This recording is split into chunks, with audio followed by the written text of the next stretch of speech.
Oh, hello. I didn't see you there. I was just reading. Welcome to Josiah and Andrew's Christmas Carol Corner, where we won't be singing any Christmas carols. Instead, we'll be reading from the Paradox Crisis scripts. Today's story is How Fear Stole Christmas by Andrew Wood and Josiah Altman, also entitled The 8 Days of Paradox.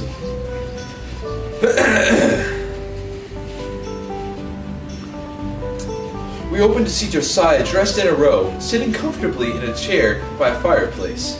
Oh, he says, I didn't see you there.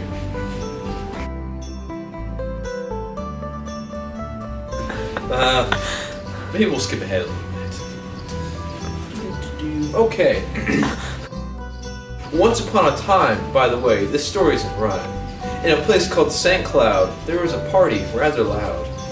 It was the celebration of Christmas, the kids began to exclaim. A time to sing and get gifts that aren't lame. So the people all danced and sang in the streets, and the ladies wore heels, not those bothersome cleats. In a house that was brown, 2 boys wore no frowns, as they prepared to celebrate the season of reason. Andrew was the name of one. He was short and kind of fun. Josiah was the tall, lanky one. He made all around him shout, "Hi-ya!" Josiah. Alright. They were friends, the two of them, inseparable by all but the last donut.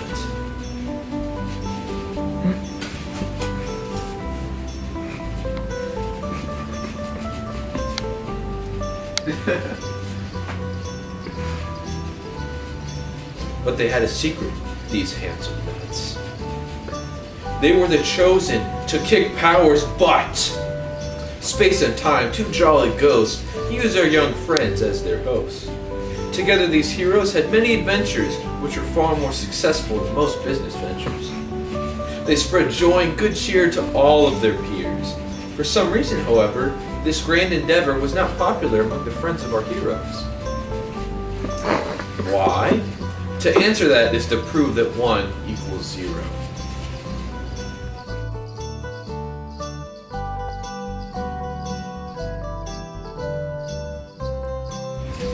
But up on a hill, one that was cold with a chill, sat a being so bitter that most called him a rage quitter. His name was Fear, and he lacked good cheer. In fact, he had an evil sneer for all who came near.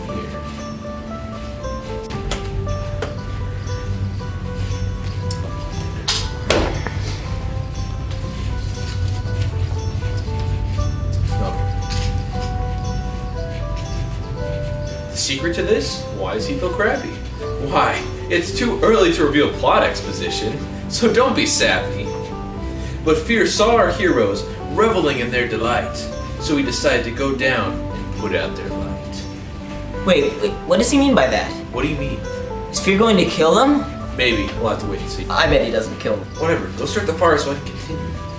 Anyways, Fear leapt into the air, heart filled with despair, and malice flowing through his veins. With a nary thought, he came up with a plot, which was actually quite rather strange. That night when our heroes were napping, Fear came into their house, feet all a-tapping.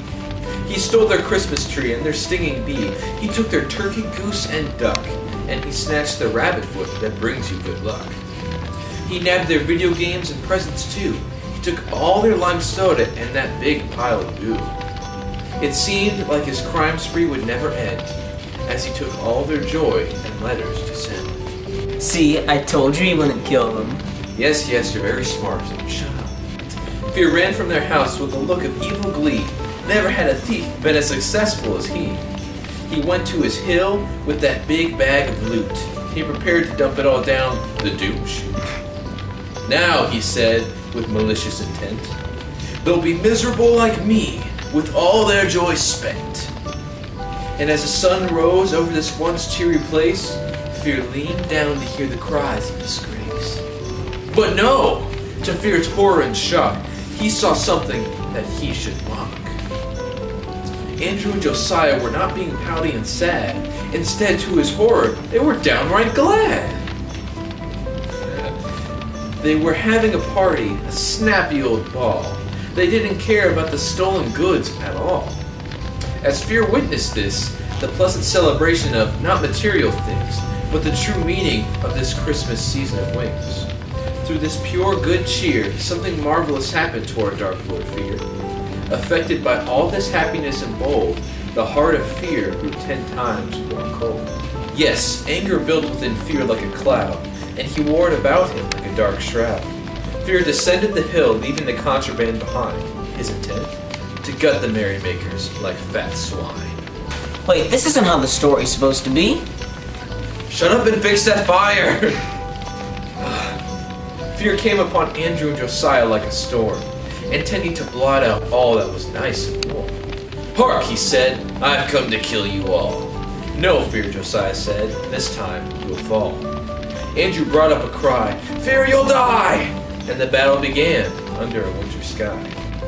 Fear lost his edge. I'll be back for revenge! And he ran and ran away, and hasn't been seen again to this day. Andrew and Josiah celebrated Christmas. When we're gone, they said to their viewers, you'll know that you miss us. This is an alternate timeline, not to be judged on, so please don't view this episode as canon. We hope you've enjoyed How Fear Stole Christmas. Thank you for your time and have a very Merry Christmas. Also, Happy New Year. Goodbye. Just kidding, we're not done yet. It's time for the 8 Days of Paradox. First day of paradox, time and space gave to me one blade of evil's bane. On the second day of paradox, time and space gave to me 2 handsome heroes and one blade of evil's bane. On the third day of paradox, time and space gave to me 3 twisted timelines, 2 handsome heroes, and one blade of evil's bane. On the 4th day of paradox, time and space gave to me 4 different spirits, 3 twisted timelines, 2 handsome heroes, and one blade of evil's bane. On the 5th day of paradox, time and space gave to me 5 awesome swords, 4 different spirits, 3 twisted timelines, 2 handsome heroes, and one blade of evil's bane. On the 6th day of paradox, time and space gave to me 6 separate villains, 5 awesome swords, 4 different spirits, 3 twisted timelines, 2 handsome heroes, and one blade of evil's bane. On the 7th day of paradox, time and space gave to me 7 funny destinies, 6 separate villains, 5 awesome swords, 4 different spirits, 3 twisted timelines, 2 handsome heroes, and one blade of evil's bane. On the 8th day of paradox, time and space gave to me 8 chestnuts broken, 7 funny destinies, 6 separate villains, 5 awesome swords, 4 different spirits, 3 twisted timelines, 2 handsome heroes, and one blade of evil's bane. Over all the days of paradox, time and space gave to me 8 chestnuts broken, 7 funny destinies, 6 separate villains, 5 awesome swords, 4 different spirits, 3 twisted timelines, 2 handsome heroes, and one blade of evil's bane.